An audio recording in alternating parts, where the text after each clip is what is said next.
thrown their way in the form of a photo or a soundbite. Now that the election is over, Trump got his phone with his precious Twitter account back and has been slowly returning to his old ways. His latest series of Twitter tirades began Saturday morning with a lie about settling a lawsuit. He tweeted, "I settled the Trump University lawsuit for a small fraction of the potential award because as president, I have to focus on our country." Yeah, right. And then he followed that with, "The only bad thing about winning the presidency is that I did not have the time to go through a long but winning trial on Trump U. Too bad." Just in case you were wondering, this was Donald Trump just a few months ago explaining to the Morning Joe crew why he wouldn't settle this case. I don't settle cases. When I see these bankers that get paid $50 million a year and they're constantly with the government giving them, $2 billion, $3 billion, $18 billion to settle cases, I say, why are they settling? You know what happens? When you settle cases, everybody sues you. At least with me, I don't settle cases very often. At least with me, they know they have to go through the ringer. But Trump agreed to pay out $25 million to settle the Trump University lawsuits. There are allegedly 70 or more lawsuits still pending against the president-elect. But I digress. Back to Twitter. Less than 10 minutes after his Twitter tantrum about settling the Trump University lawsuit, he moved on to his next subject. Tweeting out, "Our wonderful VP Mike Pence was harassed last night at the theater by the cast of Hamilton. Cameras blazing. This should not happen." And then the next morning, he kept going.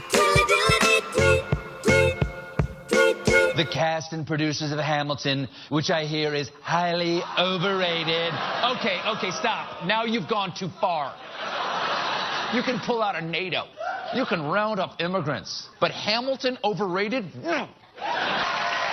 And Trump supporters rallied around his tweets calling for a Hamilton boycott to defend Mike Pence. Okay, but let me point something out. You can't boycott something you can't get, okay? You can't get into Hamilton, okay? And if you're wondering what all the fuss was about, here's what the cast members said after the curtain call. Vice President-elect Pence, we welcome you and we truly thank you for joining us here at Hamilton, an American Musical. We really do.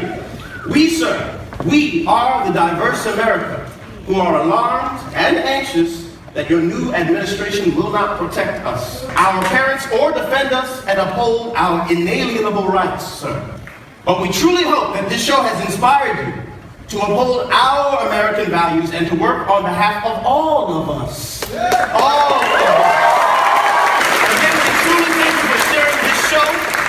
This wonderful American story told by a diverse group of men and women of different colors, creeds, and orientations. That was it, but the media is obsessed about that instead of the real story here, the lack of transparency. Pay attention now, please. On Monday, we learned that Trump held an off-the-record meeting with some members of the media, which, according to reports, was more like a spanking. Now, we only know who attended because of the media camped out across from those elevators. Now, we know about it because the New York Post broke the story, citing anonymous sources saying, quote, "It was like a fucking firing squad." Another quote, Trump started with Jeff Zucker and said, "I hate your network. Everyone at CNN is a liar and you should be ashamed," according to that source. Yet another quote, "The meeting was a total disaster. The TV execs and anchors were in there thinking they would be discussing the access they'd get to the Trump administration, but instead they got a Trump-style dressing down." Hey, media, that's what happens when you agree to off-the-record meetings instead of transparency. Now, when's that next Trump press conference? Oh, yeah. The New York Times was supposed to have its own meeting with Donald Trump on Tuesday, a meeting that Trump seems to have canceled Tuesday morning via Twitter. I'm not kidding. Yes, Donald Trump tweeted out, "I canceled today's meeting with a failing at NY Times when the terms and conditions of the meeting were changed at the last moment. Not nice." A Times spokeswoman told the Huffington Post that the paper did not change the conditions, but that Trump's team had requested the visit be only off the record, and added they didn't change the ground rules at all and made no attempts to. They tried to yesterday, asking for only a private meeting and no on-the-record segment, which we refused to agree to. And that's today's dose of What's News, written and produced by Nicole Sandler. Hear the Nicole Sandler Show live, Tuesday through Friday, 3 to 4 Eastern, 12 to 1 Pacific, at NicoleSandler.com and on the Progressive Voices Network. Mary had a little lamb. The fault. We believe that all men are created equal. To the magnificent mosaic that is America. From radio beacon to radio beacon. I have a dream today. Change has come to America. Believe it. Knock, knock. Who's there? It's a figment of your imagination. Randi Rhodes Show. Turn up your mind. Hail Trump! Hail our people! Hail victory! Oh,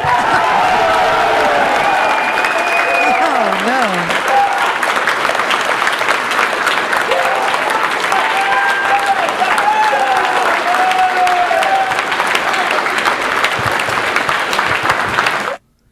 No one will honor us for losing gracefully. No one mourns the great crimes committed against us. For us, it is conquer or die. The mainstream media, or perhaps we should refer to them in the original German, Lügenpresse. Oh, God, these people are so phony. It's not just that they are leftist and cucks. It's not just that many are genuinely stupid. Indeed, one wonders if these people are people at all. Or instead soulless Gollum, animated by some dark power to repeat whatever talking point John Oliver stated the night before. To be white is to be a striver, a crusader, an explorer, and a conqueror. We build, we produce, we go upward. And we recognize the central lie of American race relations. We don't exploit other groups. We don't gain anything from their presence. They need us and not the other way around. I'll take that bet. Within the very blood in our veins as children of the sun lies the potential for greatness. That is the great struggle we are called to. We are not meant to live in shame and weakness and disgrace. We were not meant to beg for moral validation from some of the most despicable creatures to ever populate the planet. We were meant to overcome all of it, because that is natural and normal for us. What is he doing? The press has clearly decided to double down and wage war against the legitimacy of Trump and the continued existence of white America. But they are really opening up the door for us. America was, until this past generation, a white country designed for ourselves and our posterity. It is our creation. It is our inheritance, and it belongs to us.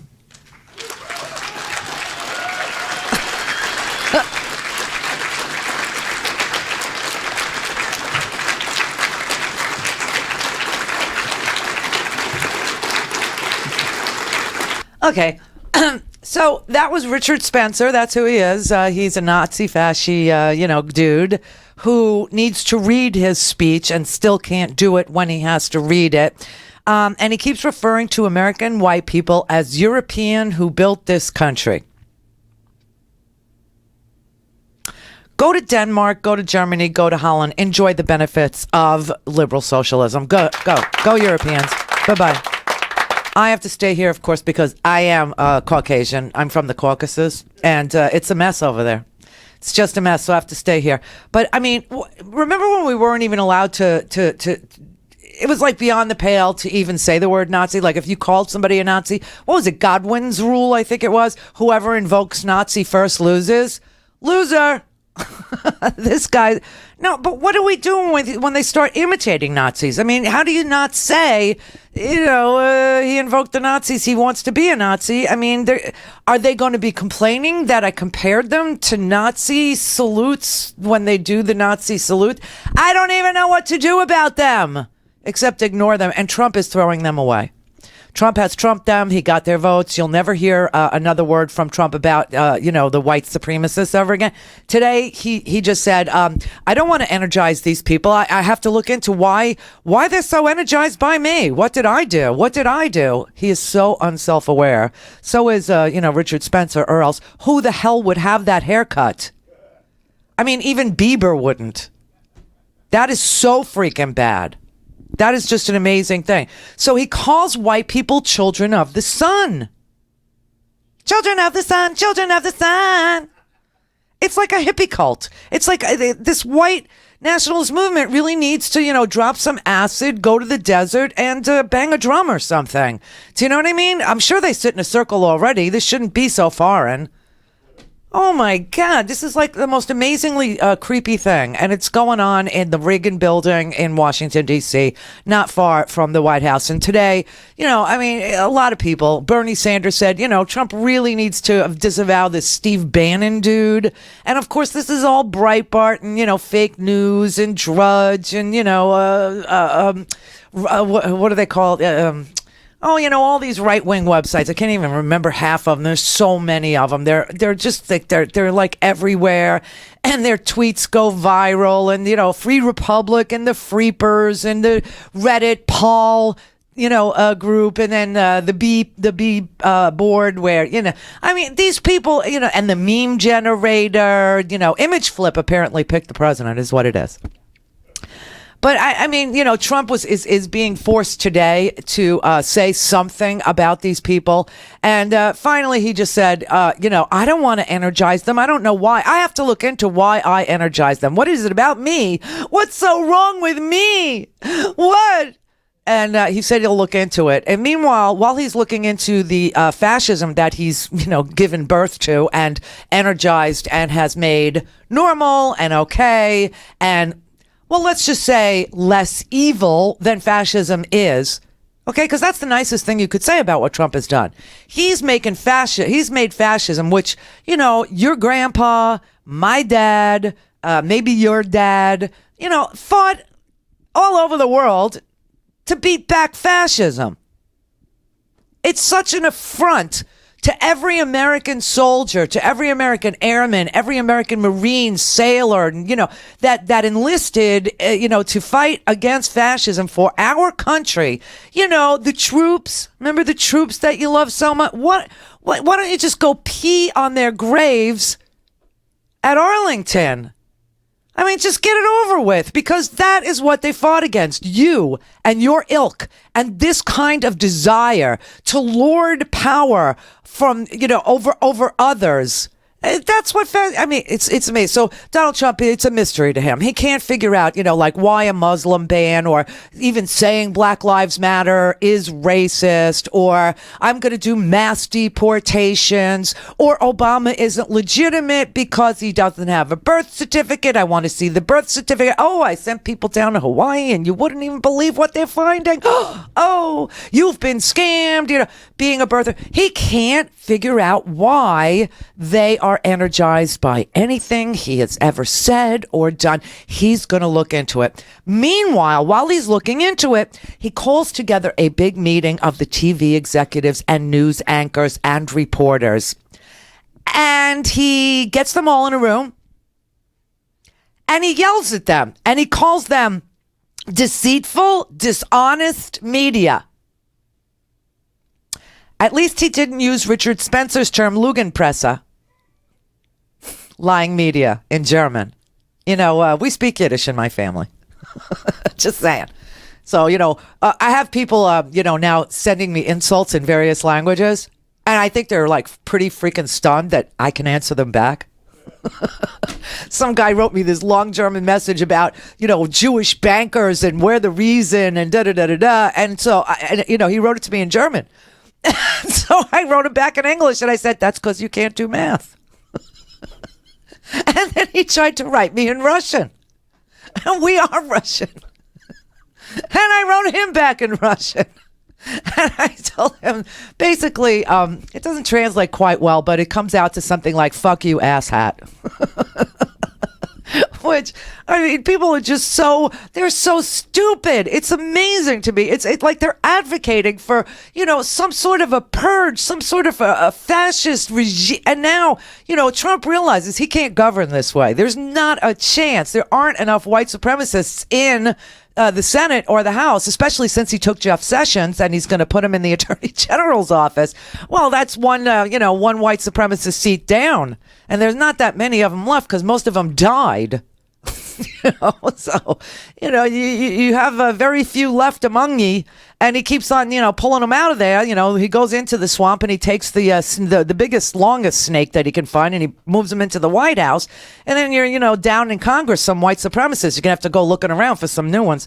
But, so he had this thing with the media yesterday, but he doesn't invite Breitbart. He doesn't invite Drudge. He doesn't invite, why should he, invite Steve Bannon? Steve Bannon was putting the words in his mouth. You know what I mean? It's like he doesn't invite the Freepers. He doesn't invite anybody who's out there, doing these horrible things. Instead, he invites like CNN, and he also doesn't invite Univision. He doesn't invite Telemundo. He doesn't invite anybody. He only invited like CNN, NBC.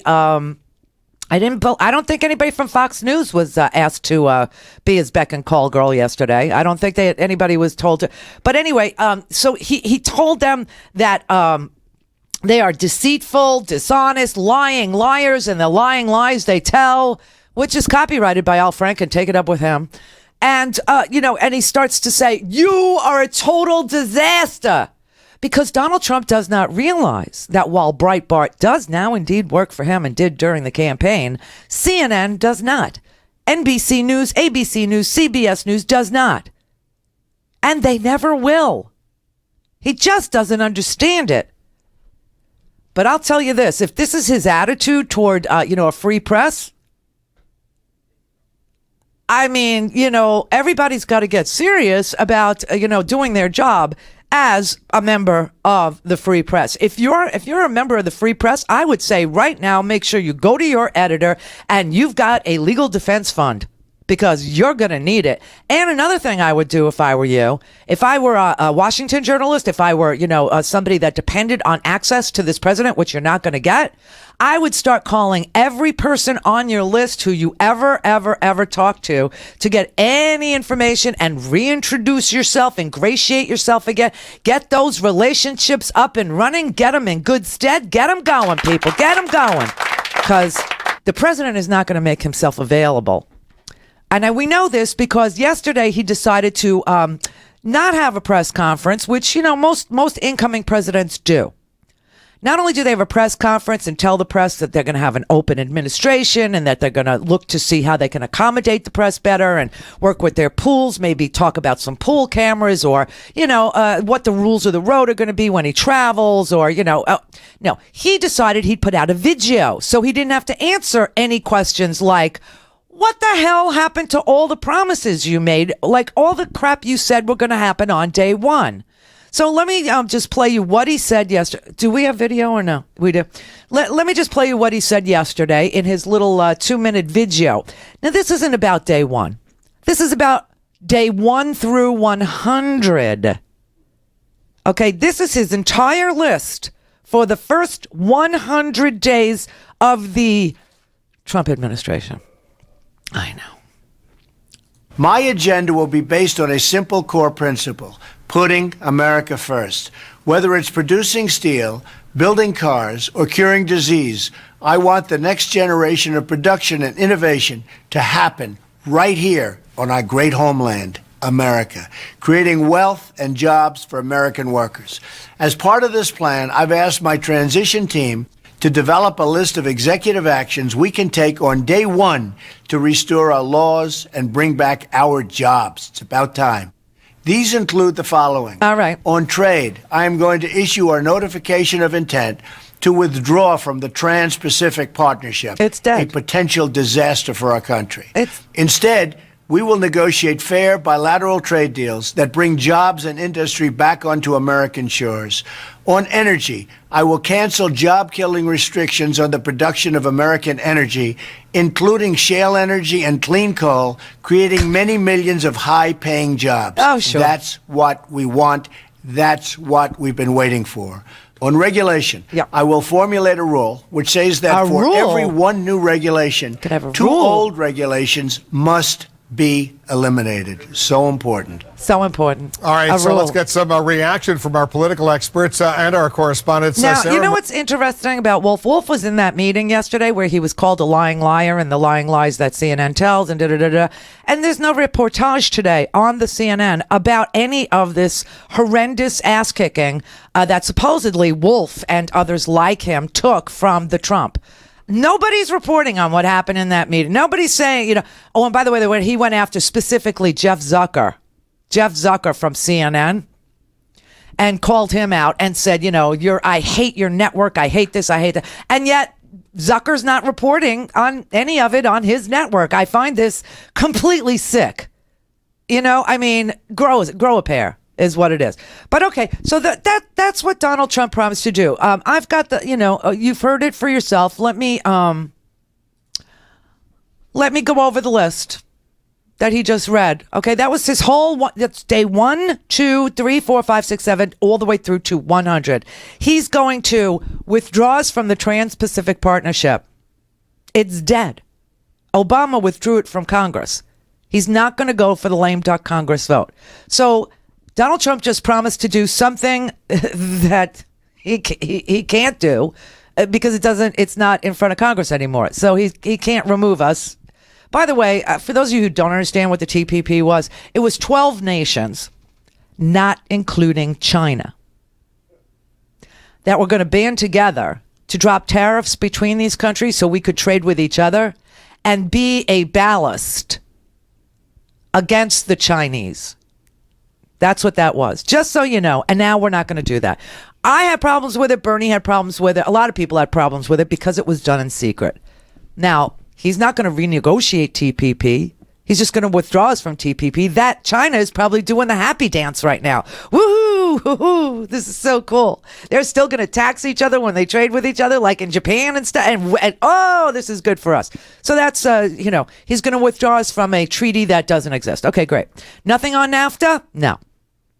I thought on day 1, he was going to, renegotiate NAFTA. And if they didn't want to open it up, the Mexicans and the Canadians, that's NAFTA, North American Free Trade Agreement, that if Canada and Mexico didn't want to go to the negotiating table, then he was just going to withdraw us from that. I didn't hear that. I'm just curious. Why? Why did he do? All right. On energy, he's going to cancel job-killing restrictions on American energy. And this will bring back coal somehow. Well, I got news for you, coal country. If he's going to allow for the shale, which is what he said, the fracking and natural gas and pipelines and all that, coal will never, ever be profitable, ever. Natural gas is cheaper and it's cleaner. And even without any restrictions on air quality or any of those things, coal's problem is it's been automated. The mountaintop mining. There's machines up there, right? It's been automated, number one. And number two, the trains have been deregulated so that the cleanest coal, which comes from the West Coast, beats the Appalachian coal.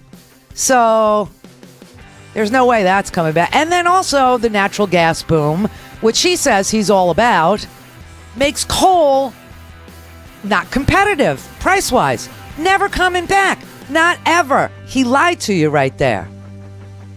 And then he's going to develop a plan to protect America's vital infrastructure. Just a plan. In the first 100 days, 3 months, he's going to do a plan. Immigration, he's going to look into visa programs. Woohoo! Wow. Clear for takeoff. The Randi Rhodes Air Force. Air Force. RandiRhodes.com.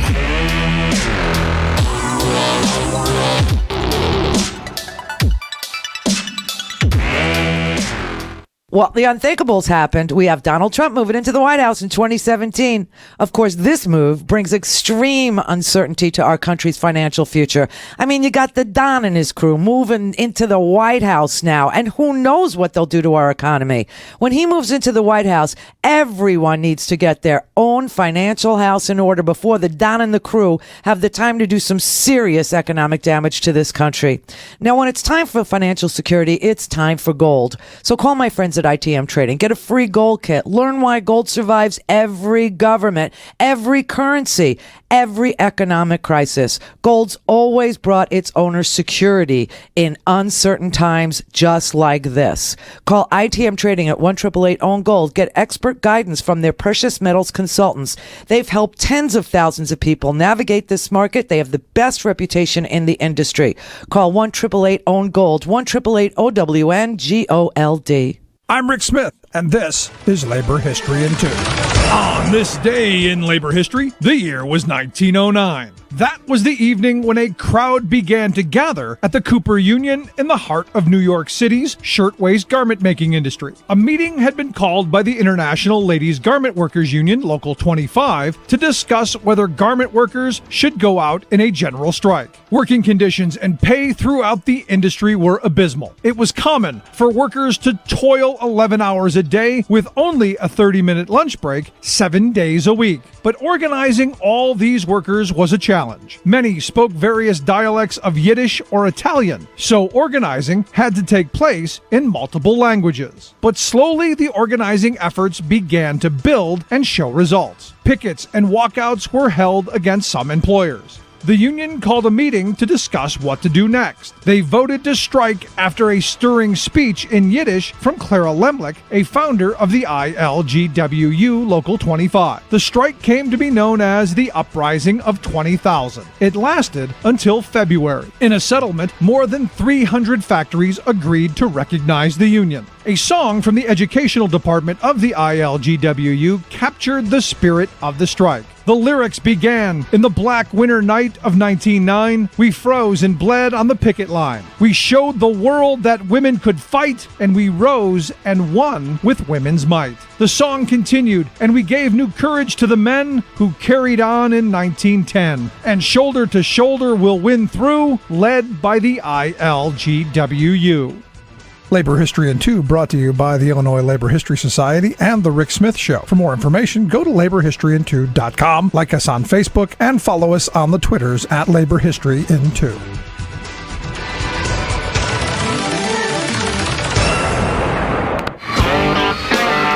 For a commercial-free, on-demand, whenever, wherever listening experience, visit RandiRhodes.com for your personal premium podcast today. Okay, here's a quick compilation of all the things that Donald Trump promised to all you people who voted for him that he would do for you. His first day. His very first day. On the first day of my term of office. Yeah. Obamacare has to be replaced. I will ask Congress to convene a special session so we can repeal and replace. When I become president, the days of treating Israel like a second-class citizen will end on day one. Will you recognize Jerusalem as Israel's capital and move the U.S. Embassy from Tel Aviv to Jerusalem? The answer is yes, I would. When? How quickly after you become? Quickly. I mean, it's a process, but fairly quick. A constitutional amendment to impose term limits on all members of Congress. If I win, day one, we are going to announce our plans to renegotiate NAFTA. NAFTA. We are going to label China a currency manipulator. NATO has to either be rejiggered, changed for the better. A hiring freeze on all federal employees to reduce federal workforce through attrition. The thing I'm going to do is make sure the middle class gets good tax breaks, because they have been absolutely shunned. A 5-year ban on White House and congressional officials becoming lobbyists after they leave government service. I'm going to withdraw the United States from the Trans-Pacific Partnership. On day one, there's one. I'm going to begin swiftly removing criminal, illegal immigrants from this country. A lifetime ban on White House officials lobbying on behalf of a foreign government. On day one, we will begin working on an impenetrable, physical, tall, powerful, beautiful southern border wall. We will build a wall, and you know who's going to pay for the wall? Mexico. The Muslim ban is something that in some form has morphed into a extreme vetting from certain areas of the world. We need a special prosecutor to look into Hillary Clinton. A complete ban on foreign lobbyists raising money for American elections. We are led by very, very stupid people. Very, very stupid people. We cannot let it continue. We're going to get rid of ISIS. We're going to get rid of them fast. Okay, there's your list of the things that he would do very quickly or on day one.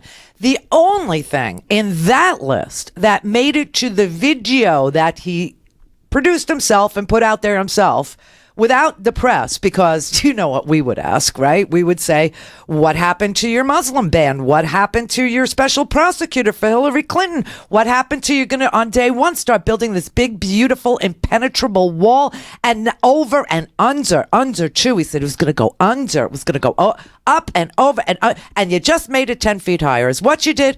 And we're going to move the embassy to Jerusalem on day one, and we're going to renegotiate NAFTA, and then on day one, we're going to declare China a currency manipulator. On day one, we're going to freeze all the hiring of federal employees.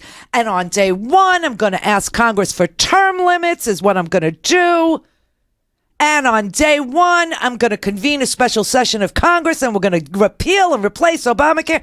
That was not in his video.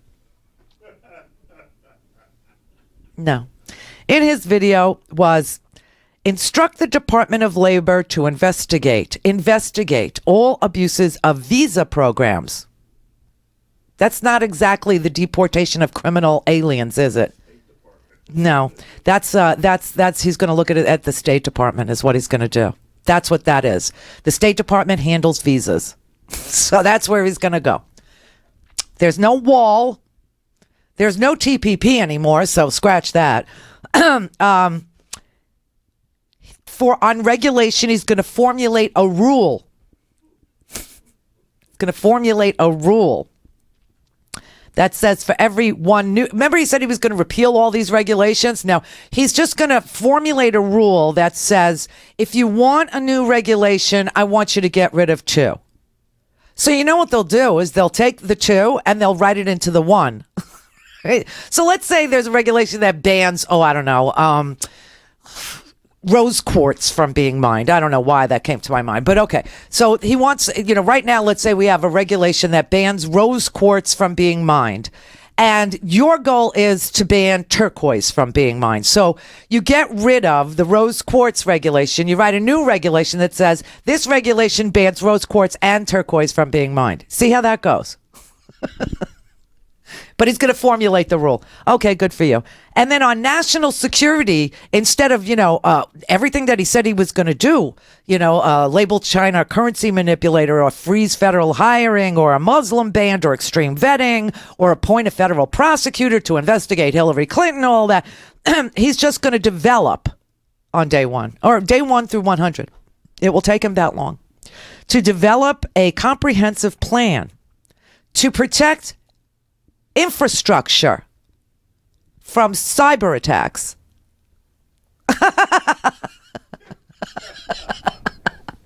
Where's the stinking wall, Mr. Man?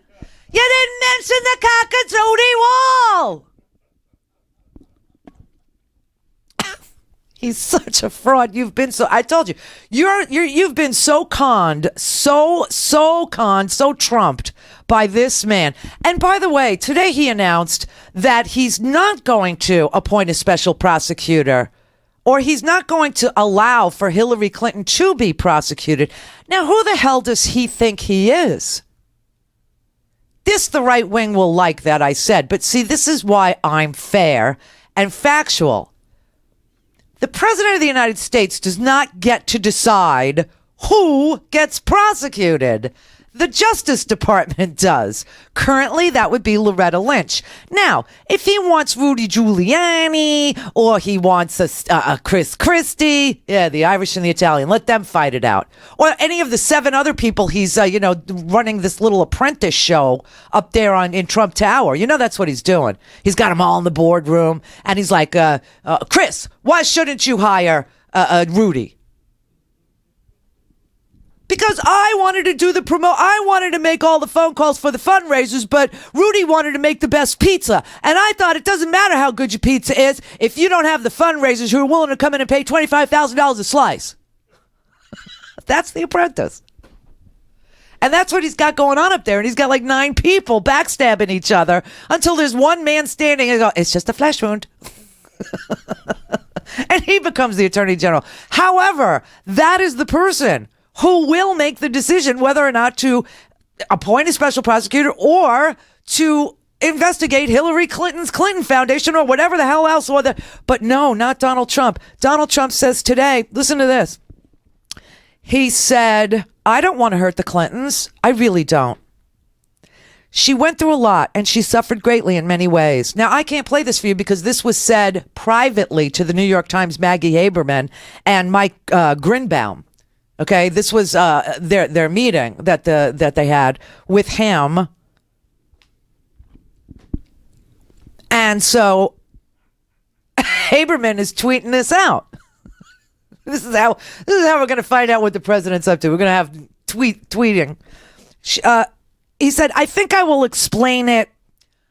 Because they asked him, how are you going to explain this to your diehard supporters who were screaming, lock her up, lock her. Even your own little Napoleon there, little Mike Flynn.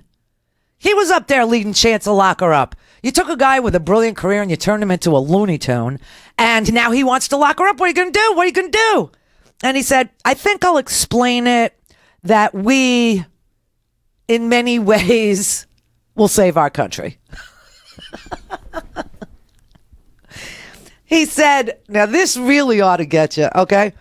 This is how you know you've been conned. He said, these issues have been investigated ad nauseum. And he added, according to Maggie Haberman, that people could argue the Clinton Foundation has done good work.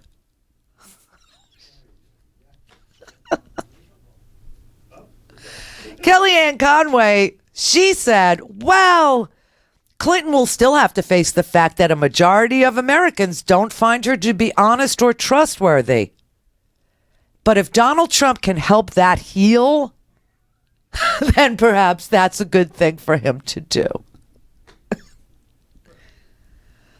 Now, remember this, please. No attorney general reports to the president. It does not work that way. He is not a king. They are not his little henchmen. They're beck and call. He doesn't get a beck and call girl. Maybe he does, but not in the Justice Department, or maybe not an attorney general. But the Department of Justice is independent from the White House to avoid the perception that politics has anything to do with legality. They're supposed to look at law breaking and legal issues like self-dealing and insider trading. And, violating the Constitution like the Emollients Clause. Which means you should never, ever use your public office to enrich yourself. Self-dealing, the Emollients Clause, Article 1, read it. I think it's Section 8, Paragraph 9. I'm almost sure. But the Republicans are now breaking with him, too, saying things like, that's not how it works. In our democracy, the president doesn't decide who gets prosecuted and who doesn't. That's not how it goes. This man does not understand the Constitution, does he? No, he does not. But today he proclaimed that he wants to help Hillary heal, and she suffered enough. And all of these email things have been, investigated ad nauseum. And there's no there with the Clinton Foundation. There was no pay to play because it's been investigated up one wall and down the other. And they tried to make a case of the Justice Department, and they couldn't because there was no pay. Meanwhile, as all this is going on, the Trump Foundation admits that it engaged in self-dealing by improperly giving money to someone close to the organization.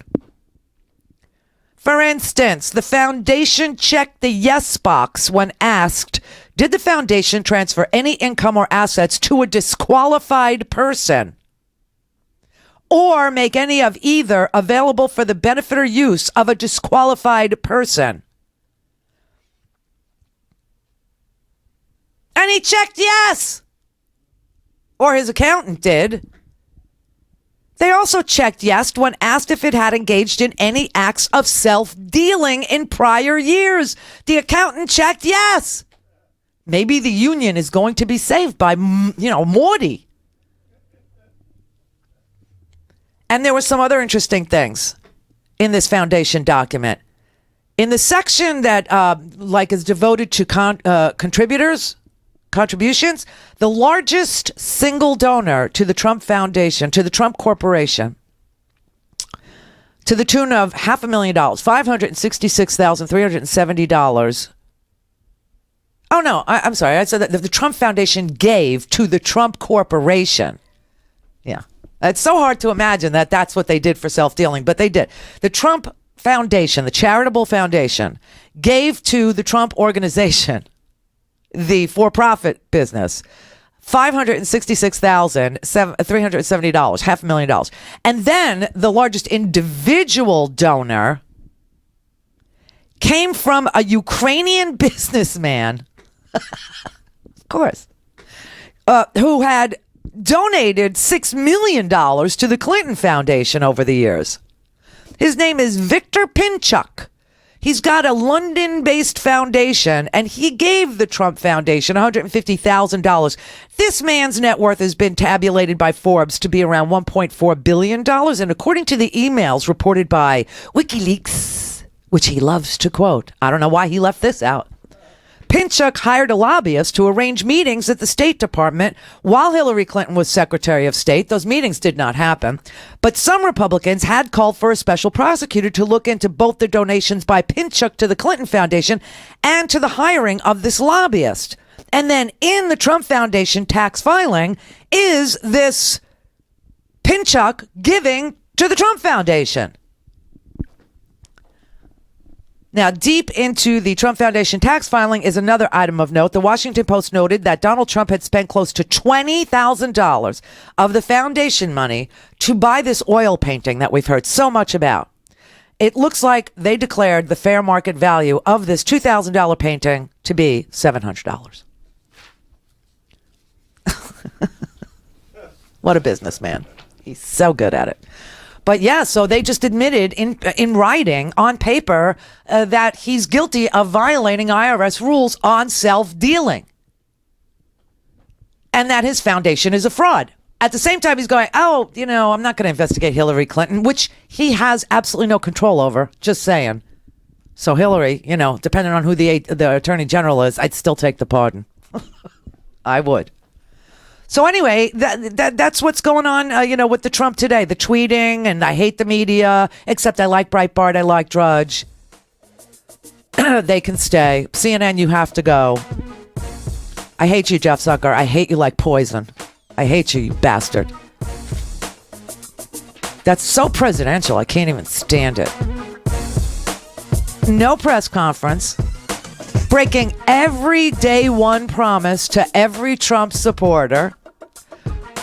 No mass deportation, no wall, no special prosecutor to lock her up, no opening or renegotiating of NAFTA, no repealing or replacing of Obamacare, no Muslim ban, no beginning of the wall building, no term limits for Congress, not moving our embassy to Jerusalem on day one, and not labeling China a currency manipulator on day one. No. What he did manage to do He said he would ban executive branch lobbyists. Not congressional. Oh, no. All things Randy at RandiRhodes.com. Go for launch. Speaking truth to power, The Randi Rhodes Show.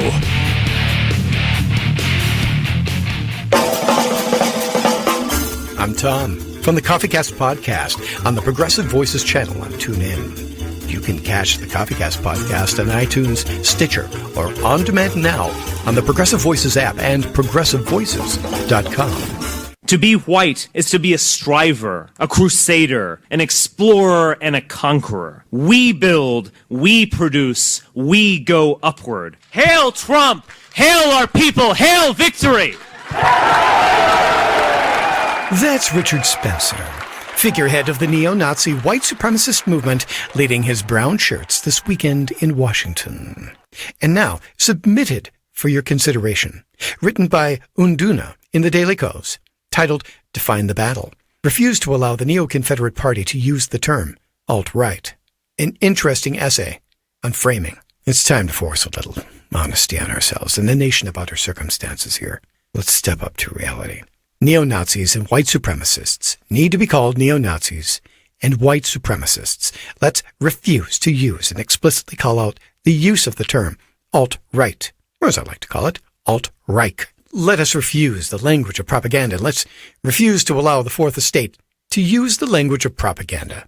Let's not pretend that we aren't allowing an avowedly anti-constitutional agenda to overtake our government any more than we absolutely have to. In fact, if at any point in the next week or two, we'd like to stop pretending that that's what's happening and use the 3 to 4 legally and constitutionally sound and morally imperative defenses that we have available to us to stop the Neo-Confederate Party from taking over our government. That would be grand. But while we figure out what's important to us, please let's insist on calling Nazis Nazis and white supremacists white supremacists. Let's refuse to let them obfuscate the truth. Let's refuse to let ourselves obfuscate the truth. Let's do some basic PR management in defense of our country and our Constitution against this travesty of a party. A party that is flying the flag of white supremacy and treason to the Union. Now, if we could do that, then maybe we can take the next step and let the words constitutional crisis take their rightful place in the national conversation. But first things first, neo-Nazis and white supremacists are neo-Nazis and white supremacists. No more alt-right. Let's get real. From Wikipedia on neo-Nazis. Neo-Nazism borrows elements from Nazi doctrine, including ultranationalism, racism, ableism, xenophobia, homophobia, anti-Semitism, and initiating the Fourth Reich. Holocaust denial is a common feature, as is incorporation of Nazi symbols and admiration of Adolf Hitler. Neo-Nazi activity is a global phenomenon with organized representation in many countries, as well as international networks. In some European and Latin American countries, laws have been enacted that prohibit the expression of pro-Nazi, racist, anti-Semitic, or homophobic views. Many Nazi-related symbols are banned in European countries in an effort to curtail neo-Nazism. International governments need to see us wage a fight, and they will need to make their own critical decisions on how to engage the Neo-Confederate Party based in part on whether and how we here fight for ourselves. The Constitution will save us. Let us deploy her on every available front. Let us defend her. Let's not be the ones that history remembers as having failed her. Written by Unduna in the Daily Kos, titled Define the Battle, refuse to allow the Neo-Confederate Party to use the term alt-right. I'm Tom. You can catch more on the CoffeeCast podcast, heard on demand on the Progressive Voices app or Progressive Voices on TuneIn, Stitcher, and iTunes. The Randi Rhodes Show is brought to you by our partners at ITM Trading. Call them at 1-888-OWN-GOLD and ask for a free gold kit. 1-888-OWN-GOLD.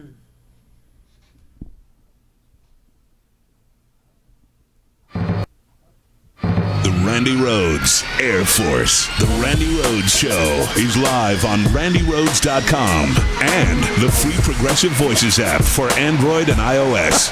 Visit the App Store or ProgressiveVoices.com now. All right. Oh, I should tell you this. Today's a good day to buy a stinking podcast. Why? Because Thanksgiving vacation begins this afternoon for us. I got a lot of cooking to do. There are people coming in, and I got to practice like how not to talk politics to people that I want to remain friendly with who are coming from the rural places. I don't know. We could always, like borrow my neighbor's Confederate flag and put it on our porch and then never discuss it. Or I could have a couple of those, really good glasses, the big ones of red wine, and get into that really special red wine boozy place and start screaming, "There's no mass deportation! Repeal and replace Obamacare, my ace! Don't be scared now, darling. There's no Muslim ban." I don't know. So we won't be here Wednesday, and because I got to cook, actually. And then Thursday is Thanksgiving, and, of course, Friday we recover. So today is a really good day to purchase the podcast. We did, people asked me to make gift certificates so that you could gift the podcast or a T-shirt or so, whatever. So we made them in different amounts. I made them as low as $10. If you wanted to just buy a month for somebody. And then we did a $50 one in case you wanted to buy T-shirts or whatever. And then we did the $72 one. The reason why they're that amount is because that's what the annual podcast subscription is. So if you wanted to gift that, people are already on my ass going, why are you asking for money? Because I don't work for free. I could sit here and I could read like a million commercials, and I could compromise my non-corporate values, and just read the corporate line. Instead, I choose to work for myself, and it costs money to run this damn place. A lot of money. We have, money. It does cost a lot of money. It costs more than I thought it would cost, but it does cost a lot of money every single month. There are there's Comcast alone is $600 a month. Comcast alone, okay? There's bandwidth. There's cameras. There's all this equipment we got. There's rent on this place. There's insurance on the equipment. There's legal fees. There's accounting fees. Right, Joey? Joey's my accountant. Okay, Malachi in Los Angeles. Hello, Randy. It's Monique. Monique, you came up Malachi. Yeah, it's Monique in Los Angeles. Okay, hi, Monique. I'm glad because I thought it could be the Iraq, dictator over there. I'm the young lady that called some months ago before the election about the man accosting me in the 7-Eleven. Right. Okay. Well, I was calling today because, after the election, I had to take a break. Yeah. After it was just too much, right? Just dealing with the fact of knowing that Donald Trump had actually been elected president of the United States of America. I just couldn't believe it. I can't even listen to you say it yet. You know what I mean? Yeah, I couldn't imagine. Still to this day, I can't imagine it. I work for an airport here in Los Angeles, the largest airport here in Los Angeles, and I was walking through our international terminal on Friday night. And in that terminal, we have pictures of our president. We have pictures of our Homeland Security person and so forth and so on. And as I was looking at those pictures, I was like, oh, my God. When I come in here after January 20th, that face is going to be up there on that wall. Yeah. And how am I going to be able to deal with that? But what I was telling Howard about the reason why I called was I had to take a break. And as I took a break and then I came back the week after the election, I started listening. I could only listen to you and to Stephanie. I didn't watch any TV, any political TV or anything else. I just listened to you and Stephanie. And, I would hear people come on talking about what we did wrong as progressives and blah, blah, blah, blah, blah. And then I began to think, I thought, the Republicans are consistent, right or wrong. They're going to stick by whatever it is that they're doing, regardless of the consequences. What we as Democrats, we tend to internalize, and then we say, what's wrong with us? Why did this happen? Blah, blah, blah. But I still believe that as progressives, we have the best ideas. We've always been the party of the working class and the middle class, and we should not deviate from those things. We should continue on those things and be consistent on those things. I believe that during the primaries, Hillary and Bernie were consistent on these things, but we had this train wreck called Donald Trump, and people just could not take their eyes off of him. We also had media. We also had a lot of fake news out there. We also had. There you go. I mean, I got stories on the other side that are just mind blowing. Like people that do it for profit, and then people that do it by accident. And even when they try and take it back and go, that's not. It's not true what I tweeted. It goes viral, and it's promoted by all these different websites. And there was no fact checking at all. The media just laid down, never reported on the fake news or anything. Meanwhile, she got almost. They're still counting votes, and it's really tight in certain places like Wisconsin and Pennsylvania. There's still counting. Why it takes us this long to count damn votes, I don't know. But it looks like she's going to have won the popular vote by about 3 million votes. Wow. Yeah. Wow. So we end up with the wrong president. Absolutely. I know that there's some things in our system that we need to change. Yeah, and this is what happened with Bush too. Okay, Bush also he wasn't legitimately elected. Although Trump won the Electoral College, that's legitimate. But Bush was not elected legitimately. And look at all the misery that man rained down upon us. Look at all of the things that people saved their money and they tried so hard to buy a house, get a house, whatever, and then he exploded the entire thing globally. Obama comes in at the worst possible time, to the point where I remember people going, why does he even want to be president now? And he takes us out of it. We had 10% unemployment. We're down to 4.9% unemployment. And I do agree that the replacement jobs were not careers the way that the original jobs were, like in the 50s and the 60s. But our economy hasn't been invested in either by, okay, Obama was the last person that tried to invest in us with the stimulus package, and most of that had to go to the banks because they were laying there dead in the streets. That's right. I mean, come on. The economy always does better with Democrats. That's why the South looks the way it does. That's why rural America looks the way it does. It's because they keep electing Republican governors, Republican legislatures, and and they keep getting ripped off by these same damn people. We live here in California. We lived through 2 terms of Arnold Schwarzenegger. He destroyed the economy here in California. He kept borrowing from the Department of Education here, got them all messed up in debt. Also had the state workers on furlough. City workers were on furlough. Right. We got rid of him and got Jerry Brown in, and then the majority of our state assembly up in Sacramento are all Democrats. And now California is turning around.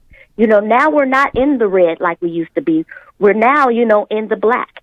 And our economy is booming and it's growing, and jobs are getting plentiful here in this state.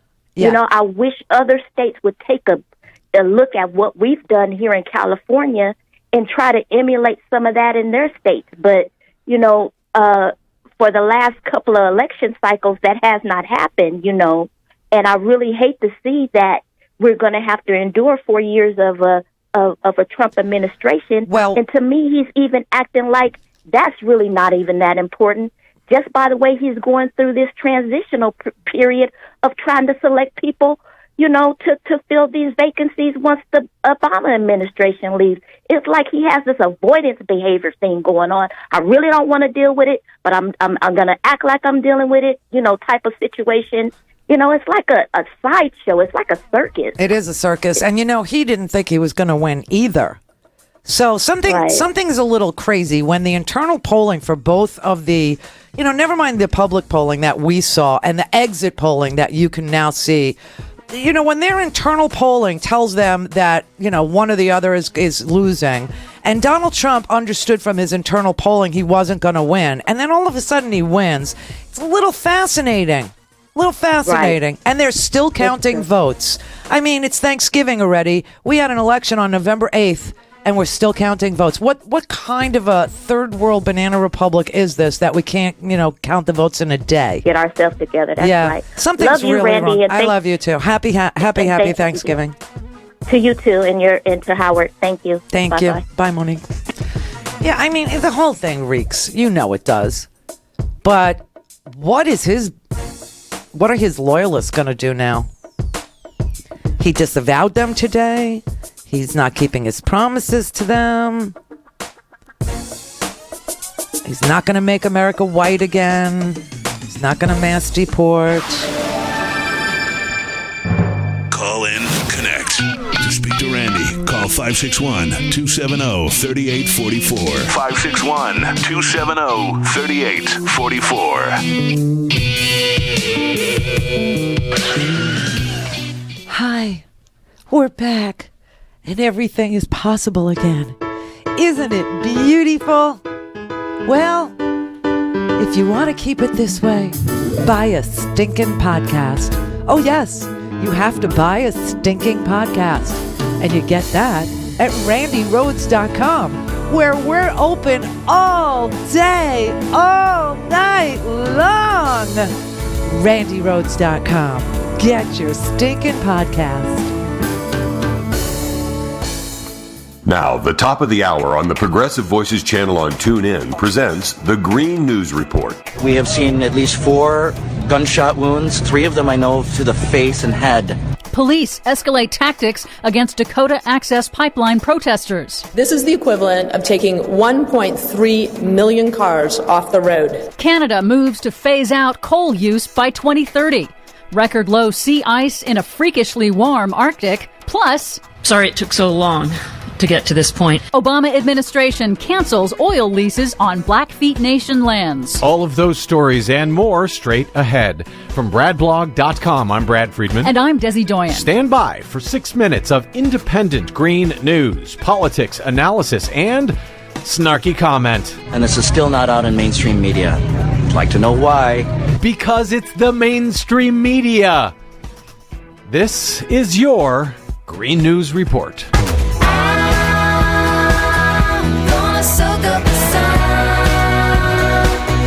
Okay, Desi Doyen, you know what else is not out on the mainstream media? What? The fact that the Arctic is 36 degrees warmer than it should be this time of year. Yep, something bizarre is indeed going on in the Arctic. First, the extent of sea ice is at a record low for this time of year, despite 24-hour darkness at the North Pole. According to scientists, that's partly due to unusually high air temperatures and partly due to unusually high ocean temperatures, both blocking ice formation from above and below. In the Arctic, as you said, it's more than 36 degrees Fahrenheit above normal, but next door in Siberia, it's 60 degrees below normal. The Weather Channel calls it, quote, one of the most bizarre juxtapositions ever seen. Also bizarre, down in Antarctica, for the first time since scientists began keeping track, sea ice at the South Pole is also at a record low for this time of year. They say much more data is needed to understand what's going on with this simultaneous decline in sea ice in both polar regions. The extent of global sea ice is so low right now, it is literally off the charts. It is like nothing we have ever seen in the past 40 years. Scientists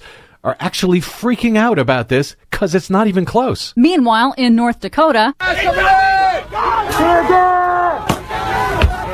law enforcement escalated tactics against unarmed activists over the weekend at the site of the protests against the Dakota Access Pipeline near the Standing Rock Sioux Reservation, firing rubber bullets, tear gas, and water cannons in below freezing temperatures at the protesters. We have seen at least 4 gunshot wounds, 3 of them I know to the face and head. Rubber bullets. Right now we're trying to keep people warm.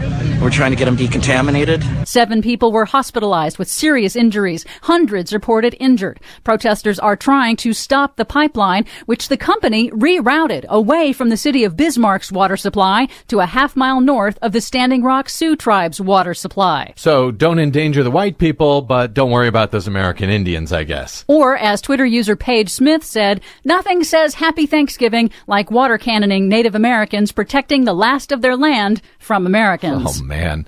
But in Montana, the Interior Department has canceled oil and gas leases in an area of the Lewis and Clark National Forest that is sacred to the Blackfeet Nation of Montana and Canada. Interior Secretary Sally Jewell, in a press conference, praised Devon Energy for voluntarily relinquishing the untouched leases that it had obtained back in the 1980s. And Jewell said, sorry it took so long to get to this point. We need to have thoughtful balance of energy development, but also conservation and the recognition of sacred sites as we develop the resources around this great nation. On Monday, the Interior Department also banned new mining claims on 30,000 acres of public lands just outside Yellowstone National Park in Montana for 2 years, while the Departments of Interior and Agriculture evaluate whether to extend that ban on new mining claims for an additional 20 years. Also, the Obama administration is moving quickly to protect the Arctic. The Interior Department has announced that all new offshore oil and gas leases will be blocked in the U.S. Arctic for 5 years. And by the Obama administration moving quickly, you mean moving after 8 years of being in office. Yes, a Trump administration could overturn that 5-year ban, but it would take years. Well, it's Thanksgiving. I guess I should be thankful for something. Finally, Canada is ditching coal. On Monday, Canada announced it will phase out virtually all of its coal-fired power plants by 2030 to meet Canada's international commitments to cut greenhouse gas emissions under the UN Paris Agreement. According to Canada's Environment Minister, Catherine McKenna, this is the equivalent of taking 1.3 million cars off the road. Our goal is to make Canada's electricity 90% non-emitting by 2030. Well, there you go. That's huge. I guess we here in America can all be thankful to Canada this Thanksgiving. Yeah, thanks, Canada. Thanks, Canada. And here's some tear gas for you, Native Americans. Thank you, Desi Doyen. For much more on all of these stories and the ones we couldn't get to today, check out our website at greennews.bradblog.com. Find us and follow us on the Facebooks and the Twitters at Green News Report. I'm Brad Friedman. And I'm Desi Doyen. And this has been your Green News Report. Thanks for all the lovely delight I found in your embrace. I'm thankful though I know it's ending all too soon. This has been the Green News Report on the top of the hour on the Progressive Voices channel on TuneIn. Mary had a little lamb. The fault.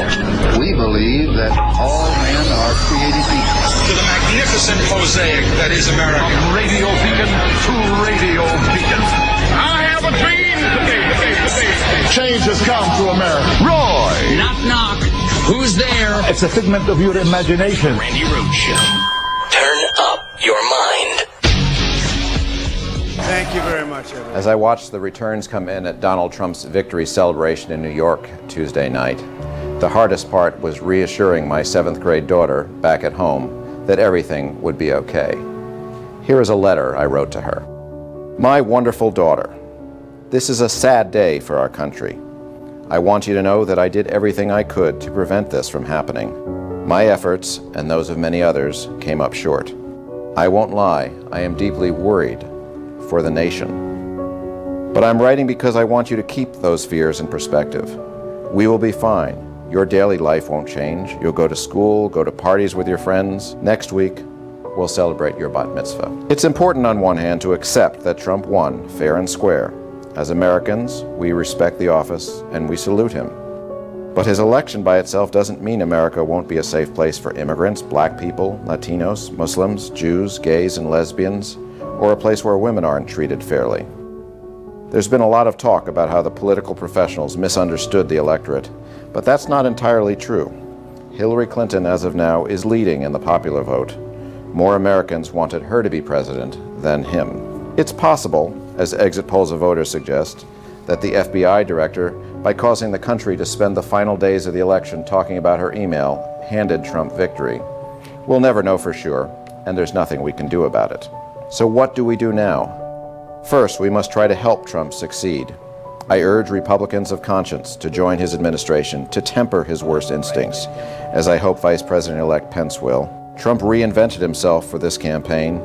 He's capable of remaking himself again into a practical leader. But if he doesn't, if he governs as recklessly and as divisively as he campaigned, there will be checks on his power. If he doesn't change his views about foreign policy, he'll get no support from allies. If he uses the federal government to prosecute and jail his critics, well, then we would have a crisis. If he starts rounding up Muslims or inflames the anti-Semitism he stirred up during the campaign, I and many others, including many Republicans, will fight him with everything we have. You are rightly scared that a man who talks about women the way Trump does was elected president. But we all know a woman will be elected president someday. Maybe it will be you. God bless you, my daughter, and God bless America. All my love, Dad.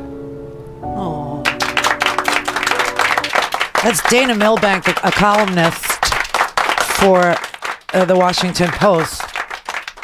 And another person who wrote a letter to his daughter. And, you know, like if you are bringing the podcast with you to your Thanksgiving dinner, these would be good things to put on Grandpa's head, you know, to put the little earbuds in Grandpa's ear and let him listen to this or watch this. We'll leave this show up.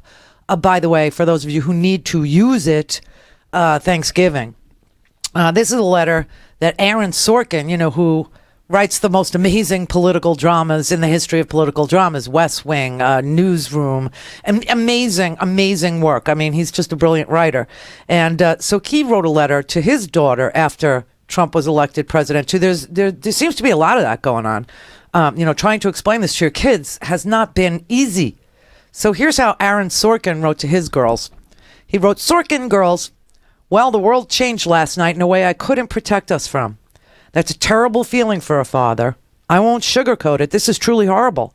It's hardly the first time my candidate didn't win. In fact, it's the 6th time, but it's the first time that a thoroughly incompetent pig and dangerous ideas, a serious psychiatric disorder, no knowledge of the world, and no curiosity to learn has." And it wasn't just Donald Trump who won last night. It was his supporters, too.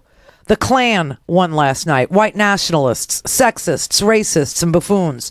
Angry young white men who think rap music and Cinco de Mayo are a threat to their way of life, or are the reason for their way of life, have been given cause to celebrate. Men who have no right to call themselves that, and who think that women who aspire to more than looking hot are shrill, ugly, and otherwise worthy of our scorn rather than our admiration, struck a blow for misogynistic shitheads everywhere. Hate was given hope. Abject dumbness was glamorized as being the fresh voice of an outsider who's going to shake things up. Did anyone bother to ask how? Is he going to rearrange the chairs in the Roosevelt room? For the next 4 years, the President of the United States, the same office held by Washington and Jefferson, Lincoln and Teddy Roosevelt, FDR, JFK, and Barack Obama, will be held by a man boy. He'll spend his hours exacting Twitter vengeance against all who criticize him. And those numbers will be legion. We've embarrassed ourselves in front of our children and the world. And the world took no time to react. The Dow futures dropped 700 points overnight. Economists are predicting a deep and prolonged recession. Our NATO allies are in a state of legitimate fear. And speaking of fear, Muslim Americans, Mexican Americans, African Americans are all shaking in their shoes. And we'd be right to note that many of Donald Trump's fans are not fans of Jews. On the other hand, there is a party going on at ISIS headquarters. What wouldn't we give to trade this small fraction of a man for Richard Nixon right now? Aaron, that's a bridge too far, I've got to say. So what do we do? First of all, we remember we are not alone. 100 million people in America and 1 billion more around the world feel exactly the same way we do. Second, we get out of bed. The Trumpsters want to see people like us, Jewish coastal elites, educated, socially progressive, Hollywood, sobbing and wailing and talking about moving to Canada. I won't give them that, and neither will you. Here's what we'll do. We'll fucking fight. Roxy, I guess that's one of his daughters, there's a time for this kind of language, and it's now. We're not powerless, and we're not voiceless. We don't have majorities in the House or Senate, but we do have representatives there. And it's also good to remember that most members of Trump's own party feel exactly the same way about him that we do. We make sure that the people we sent to Washington, including Kamala Harris, take our strength with them and never take a day off. We get involved. We do what we can to fight injustice anywhere we see it, whether it's writing a check or rolling up our sleeves. Our family is fairly insulated from the effects of a Trump presidency, so we fight for the families that aren't. We fight for a woman to keep her right to choose. We fight for the First Amendment. And we fight mostly for equality, not for a guarantee of equal outcomes, but for equal opportunities. We stand up. America didn't stop being America last night, and we don't stop being Americans. And here's the thing about Americans. Our darkest days have always, always been followed by our finest hours. Roxy, I know my predictions have let you down in the past, but personally, I don't think this guy can make it a year without committing an impeachable crime. If he does manage to be a douche without breaking the law for 4 years, we'll make it through those 4 years. And 3 years from now, we'll fight like hell for our candidate, and we will win, and they will lose, and this time they'll lose for good. Honey, it'll be your very first vote. This battle isn't over. It's just begun. Grandpa fought in World War II, and when he came home, this country handed him an opportunity to make a great life for his family. I will not hand his granddaughter a country shaped by hateful and stupid men. Your tears last night woke me up, and I will never go to sleep on you again. Love, Dad. There's a lot of this going on because people don't know how to tell young girls, especially daughters, how this man with this language and this attitude towards especially women and these young kids who don't judge their friends based on anything but whether they're good friends, that all of a sudden now they're supposed to see color or religion as a barrier to that friendship. You know, I mean, our generation raised kids who don't see those things. They don't discriminate, you know, in their friendship circles against gay kids. You know, they don't discriminate against kids from other races. They don't discriminate kids from other religions out of their friendship circle.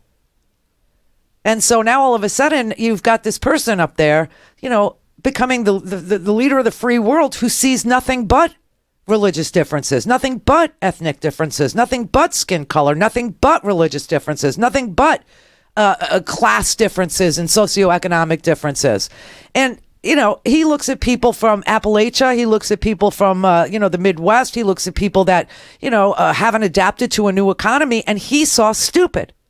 He saw people he could exploit. And that's exactly what he did with this language about mass deportation and building a beautiful wall and lock her up. And we're going to end NAFTA and your coal jobs are going to come back. And no, you know, there'll be a Muslim ban and we're going to repeal and replace Obamacare. I was just looking at an article where in Kentucky, you know, the youngest people in Kentucky are now signing up for Medicaid. So everybody's trying to talk to their family. Everybody's trying to talk to their kids, especially now that the holidays are upon us. And so I'm looking for like the wisest minds who said the best words to repeat them to you so you can play them for you, you know, for yourself and yours. Because not all of yours are going to agree that he didn't deserve to win, that he wasn't up to the task, that he's not presidential material, that he sees things in people that are the worst in them, not the best in them, and he encourages the worst in them, not the best in them. You know, when he was running around saying, "Making America Great Again," you know that the rural parts of our country who have never gone to church with a black person, who have never gone to school with a black person, who have never eaten a meal in a black home, who have never had a friend of any other race except Scotch Irish, who have never known a person who was religious but not Pentecostal or Christian, who have never known a Muslim, who have never known a Jew, who still believe I have horns, I just keep them in during the day. Those people were the people he exploited. He exploited them as absolutely idiotic and stupid. He had said that if he ever ran for president, he would run as a Republican because Republicans were stupid. And that's exactly what he did. And every time he said, "Make America Great Again," they heard in their head, "Make America White Again." And America was never white. It's Thanksgiving, for God's sake, and I barely want to celebrate it. It's just the family tradition I'm celebrating, not the holiday itself.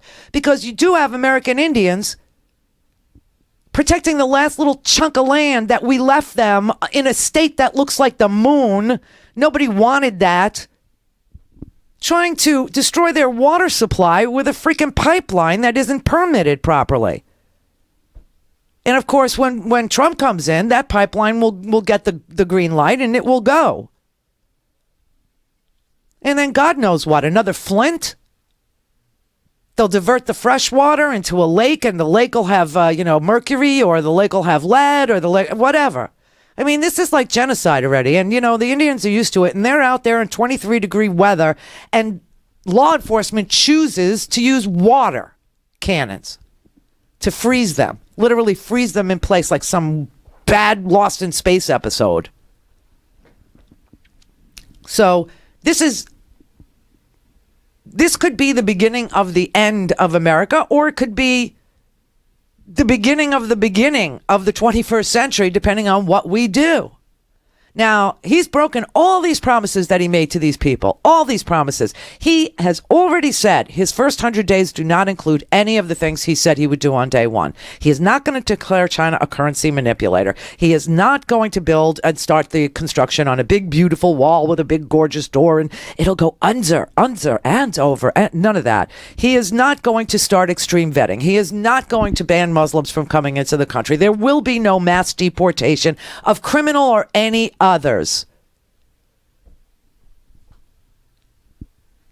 There is no special prosecutor looking into Hillary Clinton. In fact, today he said she suffered enough, and if I could help her heal, then that's what I'm going to do. So all you lock her up people, you got played, you got scammed. So now you could feel as bad as we did on election day, knowing that the scammer got elected by you. Now, I'm trying to look within my big, giant, bleeding heart, my big, progressive, liberal heart, to forgive you, thinking you know not what you do. And also there's a bit of there, but for the grace of God go I, because I live there. And I know if I didn't get out of there, what would have happened to my life, what my life would not have become. But I knew to get out of there. And let me tell you something. You need to know to get out of there. You need to know that you need to go out of there. You need to find some other place with some more opportunities for you. I don't care if you're a musician. There are more places to play outside your little Appalachian town in the city than there are in your little Appalachian town. And I will tell you, coal is losing out to natural gas, okay? It's never coming back. Never. Natural gas is cheaper. It's cleaner burning. It's more profitable. So guess which one Trump is going to be backing? Guess where he's got his money? He's got almost $1 million invested in the Energy Transfer Partners pipeline. He is not interested in coal.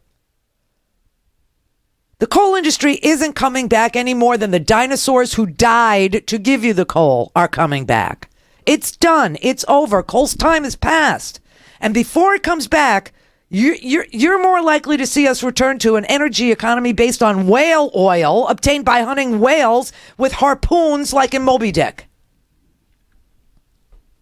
But let me tell you something. In the 19th century, when whale oil was quietly displaced, those whalers quietly went about finding new work in emerging sectors of the economy. Take a lesson from them. Stop looking for coal to come back for 30 years. It's not coming back. You have to leave. And then you know what you can do? Take your town and turn it into a vacation destination because it's gorgeous. Those rivers, those mountains, those winding roads where you can't get an 18-wheeler up to deliver anything.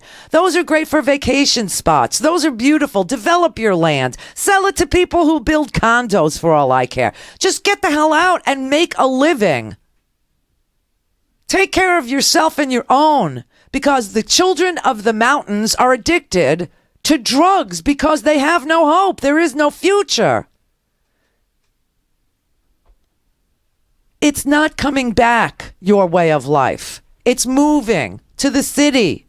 And if you look at the map, people who moved to the city did not vote for this man. People who moved to the city voted for better jobs, for better wages, for childcare, so that they could do more. Get up early, take their kid to childcare, go out, have a life, do a job, be somebody, go to school. Honest to God. It's not coming back. Automation killed your business. Natural gas buried it.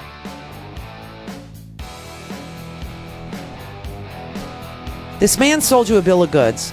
This could either be the beginning of the end of this country, or it could be the beginning of the 21st century. He, in my best guesstimate, because today he already told CNN about his conflicts of interest, that if he does it, it's not illegal because he's the president.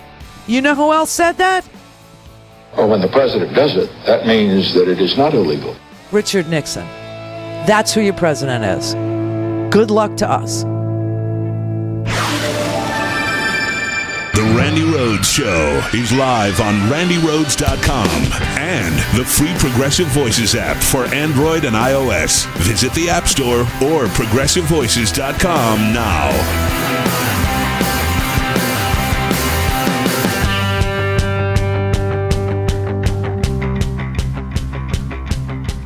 Well, the unthinkables happened. We have Donald Trump moving into the White House in 2017.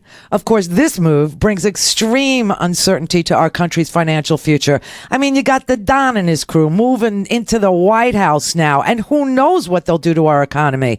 When he moves into the White House, everyone needs to get their own financial house in order before the Don and the crew have the time to do some serious economic damage to this country.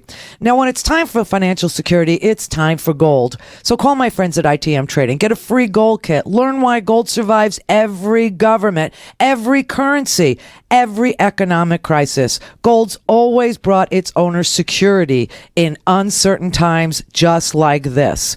Call ITM Trading at 1-888-OWN-GOLD. Get expert guidance from their precious metals consultants. They've helped tens of thousands of people navigate this market. They have the best reputation in the industry. Call 1-888-OWN-GOLD, 1-888-OWN-GOLD. This is Tara Devlin, a.k.a. Pterodactyl from RepublicanDirtyTricks.com on the Progressive Voices channel on TuneIn. And this is my 2-minute tirade. Contrary to Republican revisionist history, as students of the liberal age of enlightenment, the founders were progressives. Yes, I know they were slaveholders, misogynists, and hypocrites, but we're talking about progress, people, progress. And while the conservatives pledged their loyalty to the king, it was progress to pledge your life, fortune, and sacred honor to each other and dare design a democratic system. History teaches us that time marches on, but people are pretty much the same. Sadly, we've yet to evolve enough to overcome some of the worst aspects of the human condition that allowed a racist, misogynist, ignorant, man-child, trust fund entitled, tax-dodging, malignant narcissist to get his greedy, tiny hands around the neck of power. Conservatives are fundamentally undemocratic, so they have no moral qualms latching onto an overt authoritarian fascist, hoping he'll help them fulfill their ultimate goal of ending pesky democracy once and for all. You see, Republicans loathe democracy because it gets in the way of their plans to turn everything into a host for the parasitic 1% to suck profit. But face it, American fascism was decades in the making, and Republicans didn't do it alone.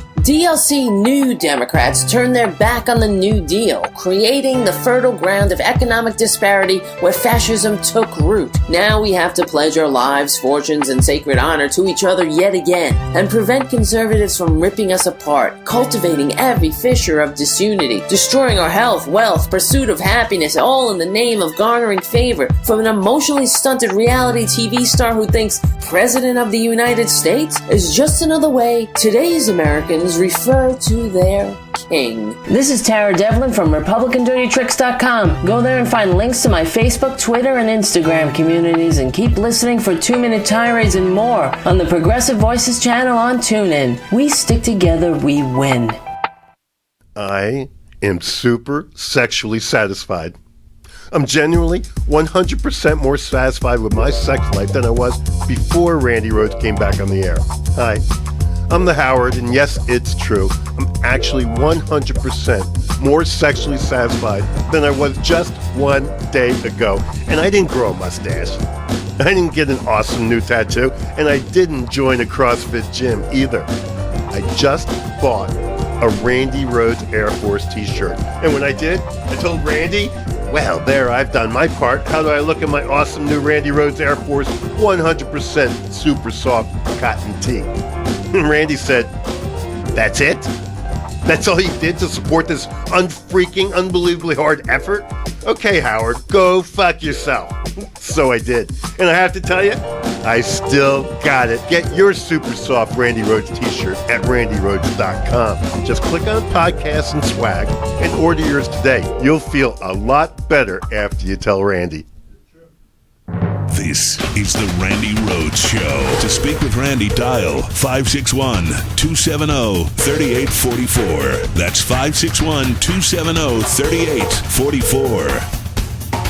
Well, when the president does it, that means that it is not illegal. Oh my God, that's exactly, I mean, word for word, that's exactly what Trump said today, because people are saying to him, he's got so many conflicts of interest. Both, Democrats and Republicans are saying to him, and you have so many conflicts of interest, there is no way that you could possibly put America first. You've even used your transition period to meet with Indian businessmen and Japanese, businessmen. Your daughter is sitting in on all these freaking meetings, and you're saying she's going to run the company with the other two, McFuckfaces, and you somehow are not going to be interested in, choosing what enriches them or what enriches your family. You have to sell. And he's tweeting. He tweets last night. I tweeted him back. He tweeted last night, you knew that I had businesses around the world when you voted for me, when you elected me. Everybody knew that. Only the media would make this into a problem.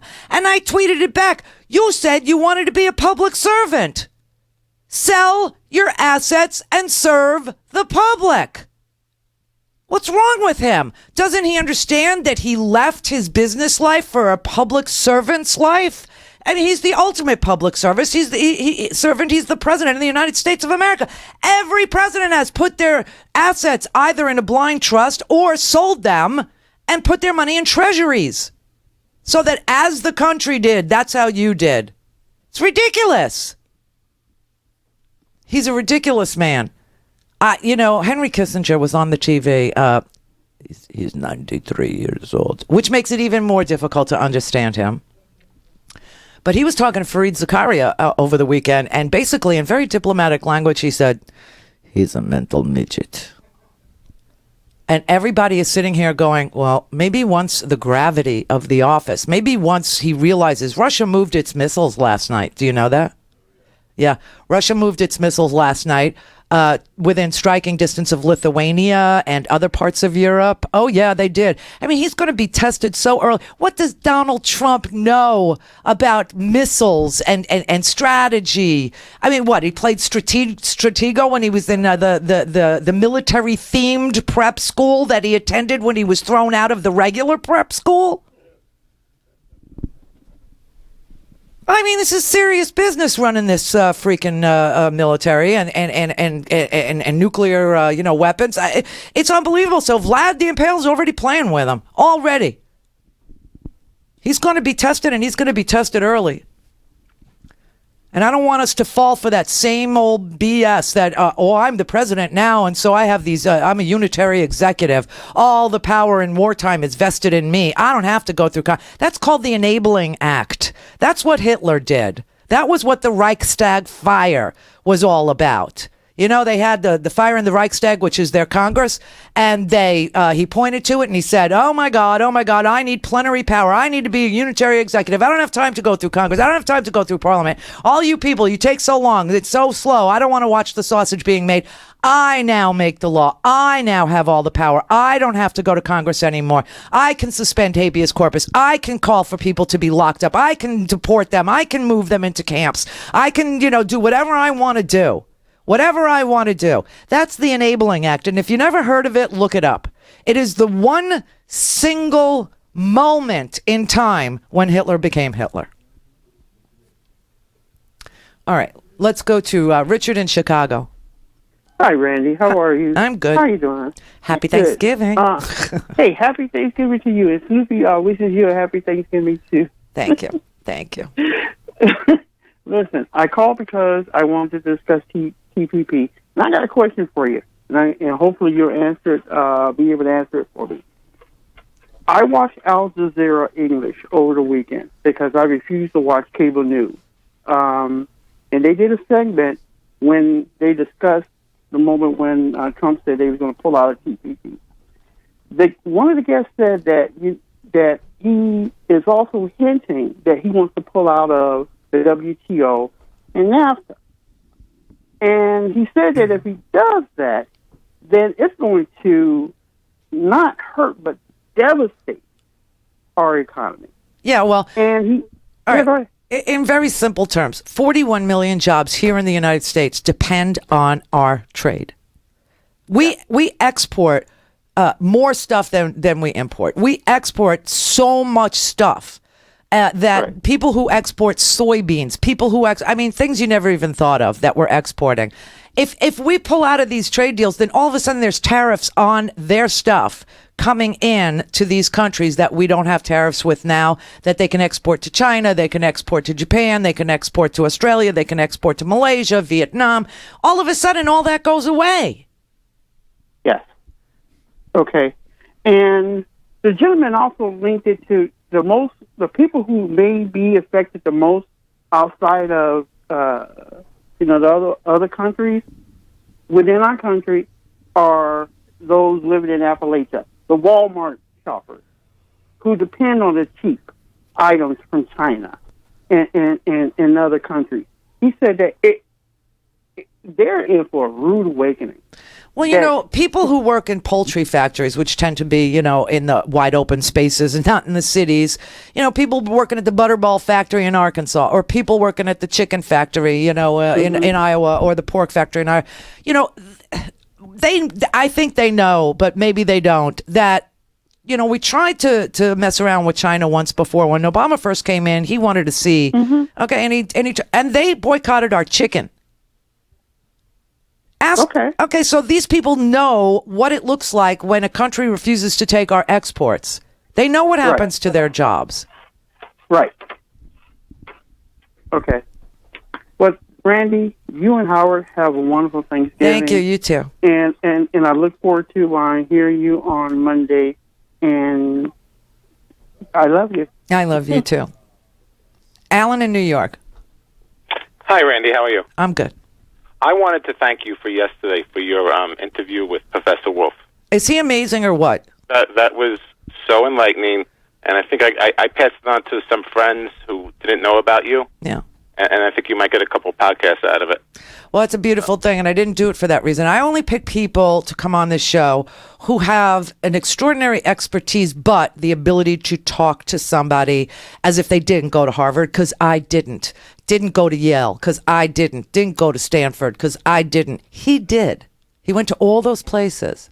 And what he's learned is how to teach. And that is one of the most important things that a person can have, is the ability to teach. And he taught me, and I hope that I teach you. Hey, thank you. I have two daughters, and one's 16 and one's going to be 13 next week. And I talked to them about this election, and I told them, a quote from Thomas Jefferson: "When injustice becomes law, resistance becomes duty." I told them about my older cousins who protested during the Vietnam War, that just because we are not represented in the government, doesn't mean that there's nothing that you can do.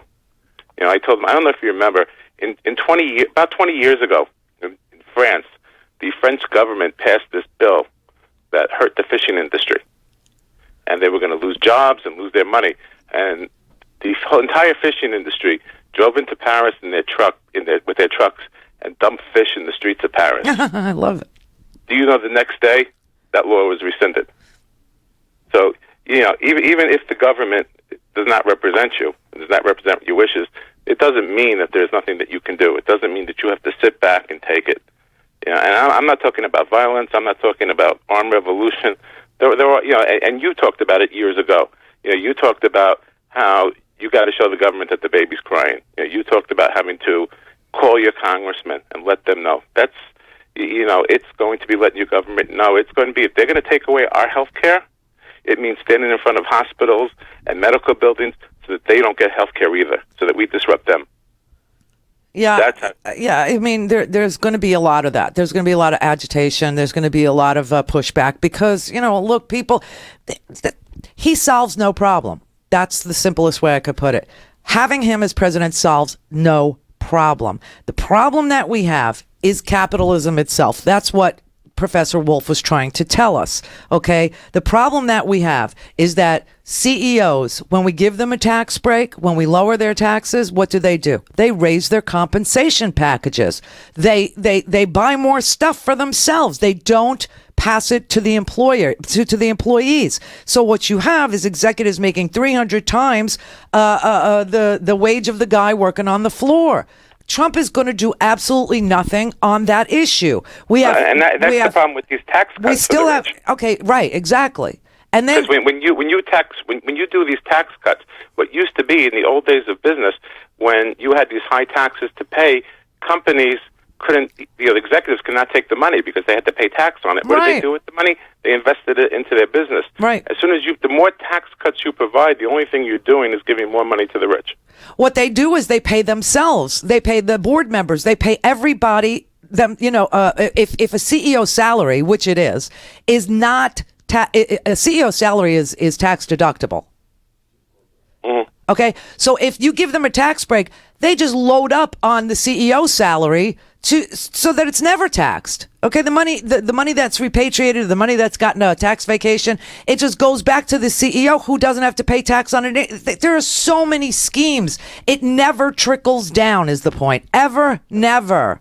What you have to do if you want to build an economy's got to be built from the middle out. You have to have a strong and growing middle class. That is what America did after World War II. And that's why we were so successful, because every single piece of legislation, tax policy, progressive tax policy, all those things were designed to build a middle class. The middle class spent money. We have a 70% consumer-driven economy.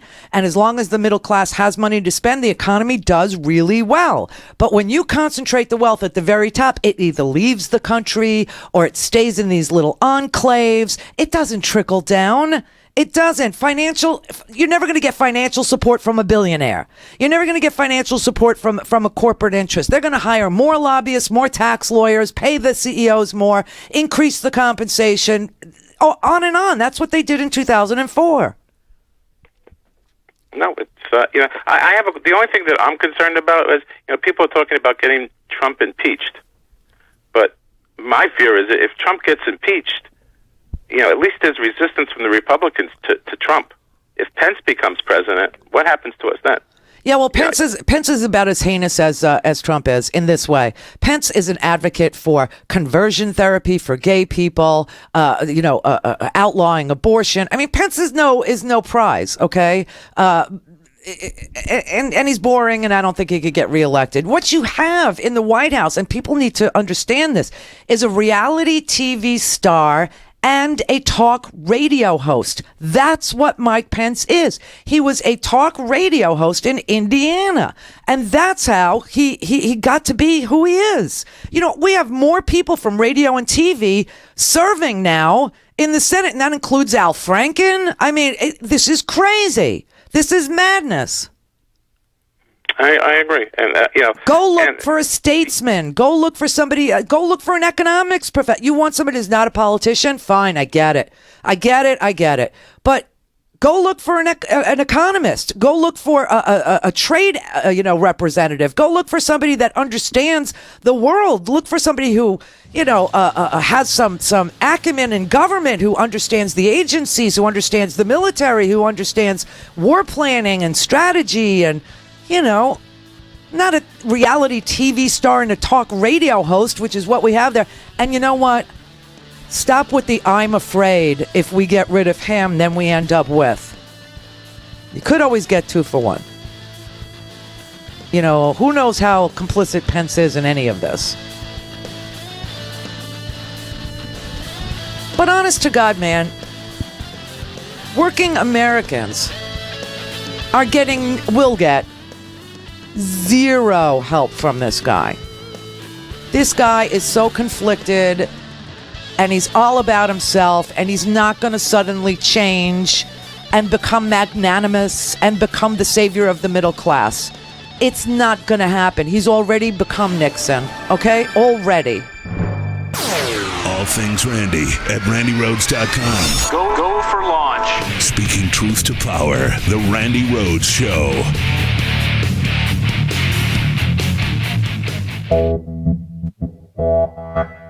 You're You're listening to WIN, Workers Independent News, a production of Diversified Media Enterprises. I'm Doug Cunningham. The neo-Nazi alt-right and KKK couldn't be happier about the U.S. presidential election results. In Washington, D.C., over the weekend, more than 200 neo-Nazis celebrated the Republican Electoral College presidential victory by railing against Jews and quoting Nazi propaganda in the original German. Their message is that America belongs to white people. They finished with their arms outstretched in the Nazi salute amid shouts of Heil the people, Heil victory. The KKK is also planning a victory march in December in North Carolina, celebrating America's president-elect. So what will Democrats, labor unions, and their allies do when Republicans take over the federal government in January? U.S. Senator Elizabeth Warren is vowing to fight hard for working people and against bigotry, just as most voters who gave Clinton the popular vote win wanted. We will fight harder, we will fight longer, and we will fight more passionately than ever for the rights of every human being in this country to be treated with respect and dignity.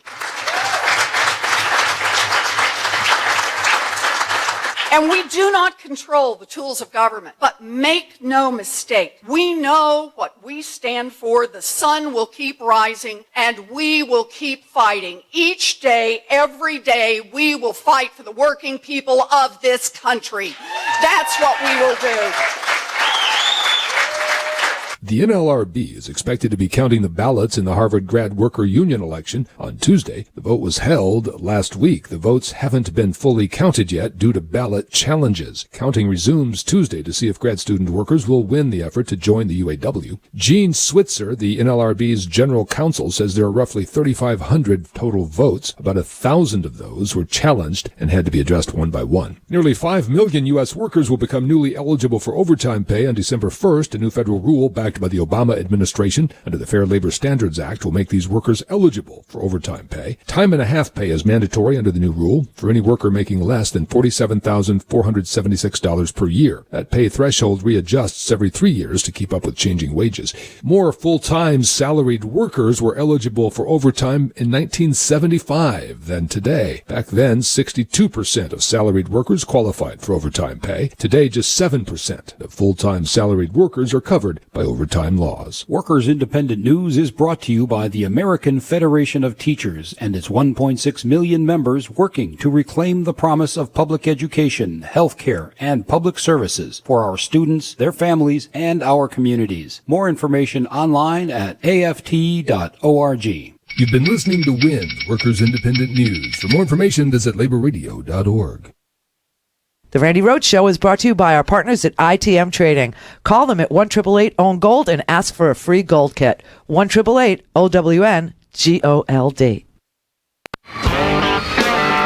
For a commercial-free, on-demand, whenever, wherever listening experience, visit randyrhodes.com for your personal premium podcast today.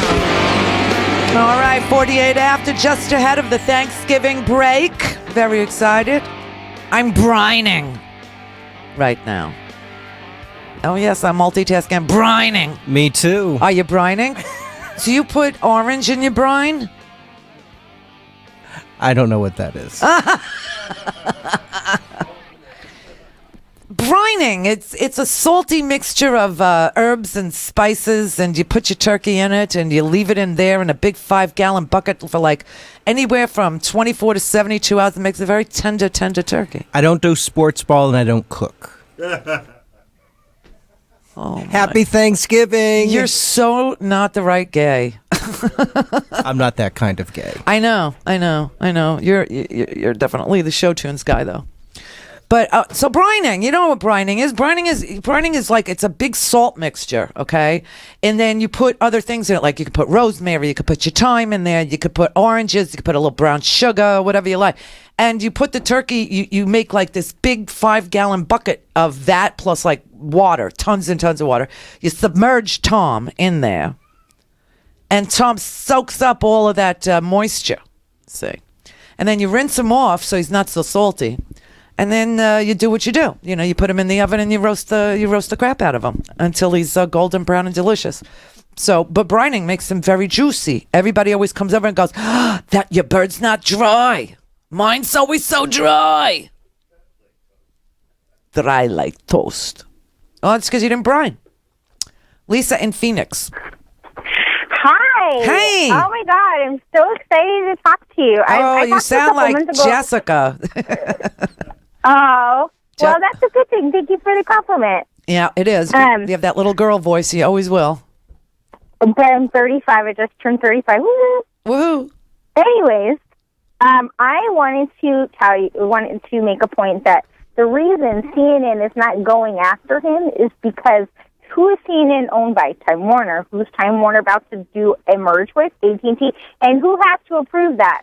The federal government, which Trump will soon be head of. So they don't want to go to war with him, and he is the king of retaliation.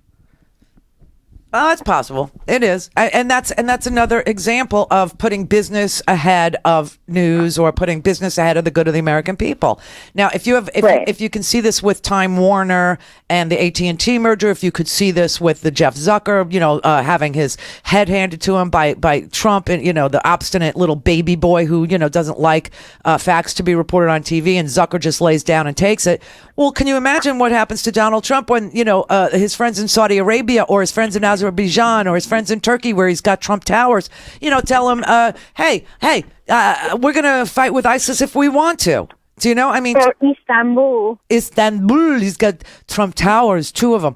I mean, that is the sickest thing in the world. This man is so completely conflicted. He cannot possibly put America first because his business comes first, and he has said so. He admitted on the radio to Steve Bannon that he's got a conflict of interest, at least in Turkey. Do you know? I just don't. I mean, just along with the old post office hotel. I mean, what are diplomats and foreign leaders going to do? They're going to go stay at the Radisson? Give me a break. Right, exactly. They're not going to go. Where are you going to go? Where are you staying at? Oh, no. Of course they're going to stay there because they're not going to want to piss him off because again he is a whiny little baby and he's going to throw a tantrum. Yeah, that's true. I mean, and check this out. Okay, check this out about that hotel. He leases that hotel from the federal government. So now he's basically the landlord and the lessee. So can he, because I know that there was a lawsuit when he's trying to drop his taxes on the property, can he do that? Can he say, oh yeah, no problem, sure, drop taxes. Yeah? Really? Not without Congress. I know it's like red flag. Not without Congress he can't, but that's an easy thing to put in an omnibus budget bill. Right. Yeah. I mean, the guy is leasing property from the government, and he now is the government. That is so wrong. It's just so wrong. And that's why we have the emoluments clause in the Constitution. That's why we don't have a king. That's why we have all these rules about self-dealing and putting America, being a public servant means tying up all your money in a place, a blind trust or treasuries or some other place where you have no effect on your wealth by any decision you make, with any decision you make. And also, you can't help yourself to money as a government official. It's illegal. It's so crazy. That's why everybody believes that he's going to be impeached. Sharon in West Virginia. Hey, Randy. Hi. I had you on speakerphone. Hey, lady, this is one of the few times I've ever disagreed with you, but those of us living in Appalachia, we love it here, okay? I grew up in suburban Detroit, Macomb County, as a matter of fact, and suburban Philadelphia. And I've been living here, mostly here, since 1977. This isn't an easy place to live, but, if we had to go someplace else and use this as a vacation home, the only people who can afford to do that are people that are already in the top 10%. No, I'm not saying you use it as a vacation home. I'm saying you rent it to the top 10% as a vacation home. They're already doing it, okay? They're already doing it. Right.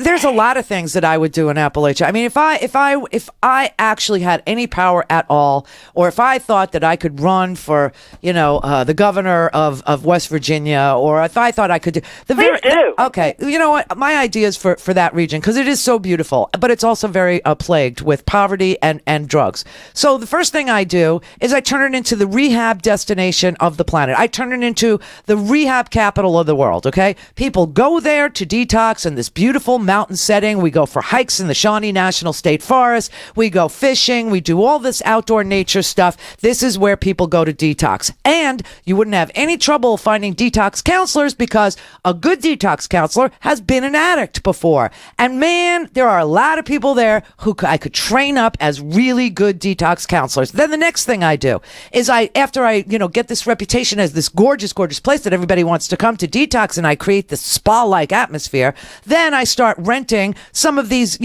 log cabins and some of these double wides and so as vacation destinations. Okay. Yeah, tourism is a good start. Okay? Right, tourism. I take the local economy. I take the local kids. And I make them tour guides. I train them. Tourism is seasonal at best, Randy. It is a component of a strong economy, but it's not. You can't base an economy on that. Florida does. Going back to Florida does. We have no natural resources. Well, I could just be so all over the place, and time is short and everything. So I'm going to try and be concise, but. That is one of the tragedies about Hillary living. She got pummeled with that ad saying, and we're going to put a whole lot of coal miners out of work. It was so taken out of context because what she was doing was making a plea for investing in renewable energy to replace those coal mining jobs. Yeah. Okay, and you were been talking about natural gas. Now, the part of West Virginia, I live about maybe an hour and a half from where you used to live in Ohio. Okay, I live like halfway between Clarksburg and Parkersburg along that US 50 corridor. And we don't have coal here, but we've taken to calling ourselves Frackistan because that's what's going on here, and that's destroying this place, just this part of West Virginia, just as surely as the coal mining has destroyed the southern part where the coal fields are. Right. Tourism. Okay, there's a state park, a beautiful state park, North Bend State Park. It's like 4 miles from where my business is, and it's a help. But it's seasonal at best because we don't have a warm climate all year round. And it just sounded to me like what you were saying was get out. Well, you were telling people. I was saying get out. There is no future for young kids there. There just isn't. If they all get up and leave, then there will not be a future for anybody. If they all stay there and get doped up, then there's no future for anybody. Not all of them. I know some remarkable young people here that are doing. Yes, those remarkable young people. You know what they'll end up doing? They'll end up being nurses if they're lucky. They'll end up being dental hygienists. They'll end up being teachers. They'll teach, second grade, this kind of thing. And that's a fine life. And they're the lucky ones. They're the very lucky ones. But the rest of them, okay, you want an industry. Let's bring solar there. We can't bring wind power there because it's not the wind. Geothermal. We are sitting on top of a geothermal hotspot. And we have to build a new electric grid. There's tons of things that need to be done. Your roads need to be widened, okay, because you can't get 18-wheelers up and down those mountains. Believe me, with the fracking, they are doing it. Okay, right now there's been a little bit of a hiatus, but I was dodging tanker trucks. And I don't want 18-wheelers. Okay, don't want it. Don't want it. We went to 911 mapping. All commerce goes over the road, but okay. They don't need to come. They don't need to come down the back roads. We've got state routes, whatever. It's been a long time since you've lived here, but we don't want the young people to live. I know what goes on there. I know exactly what goes on there. You lived here pre-fracking, and that is my big thing. That is my big thing. And if it so, you don't want, longer, but your big thing is you don't want that as a business, right? No, I know people that can't. Their water has been ruined. Right. Okay, I get it. So that's why I'm saying that there are other things that need to be done. So geothermal power, you like that? You like solar power? I'm guessing. Solar, wind. We've already. You can't do wind there. You can't do wind. You can't. Yeah, they're doing it. They're doing it in the mountains east of here. When you actually, as you know, I live in the foothills part of it because where you lived was very similar, topography. But when you get into the serious mountains. Going across, the eastern part of the state. No, you go through there, you see the windmills. They are there. They are there. Well, what are they generating? Electricity. Okay, and how is electricity traveling? That I couldn't tell you. See, and that's a big business, right? To build those grids, to build those grids to pass that electricity down to whatever hollow it needs to go to. I mean, there are so many things that you can do. So many things. We know that, but telling people that this is a lost cause or young. So then the conclusion that we're left with is Republican legislatures and Republican governors don't help their own states. No, they don't. No, absolutely they don't. And especially in this state where we have Republicrats. Sometime I'll call in and we can talk about Joe Manchin. Okay, so listen. Oh my God. Right. I know. Listen, truly. But okay, so what we're saying is Republican governors, Republican legislatures, which people in these regions tend to vote for over and over again, are not into cheap renewable energy. Okay, they're not into solar energy. They're not into improving the electric grid with wind power or whatever. And that is your problem. We know that. Okay. Some of us know that. Well, you don't know that. I mean, you know that. I know who you are. I mean, we've talked before, and I remember you. But your legislatures don't know, and your governors don't care, and your federal government doesn't care. The legislatures know, and they don't care because they are solidly in the back pocket of the coal and gas industry. Drain the swamp. Happy Thanksgiving, everybody. See you on Monday.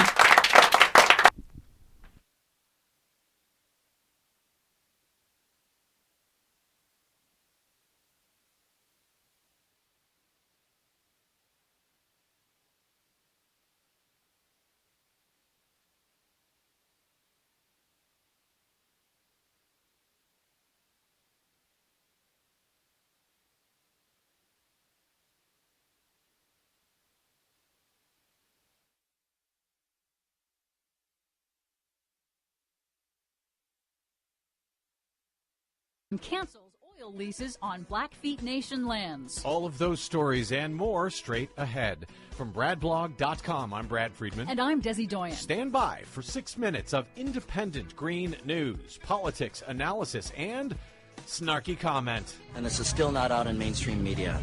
I'd like to know why. Because it's the mainstream media. This is your Green News Report.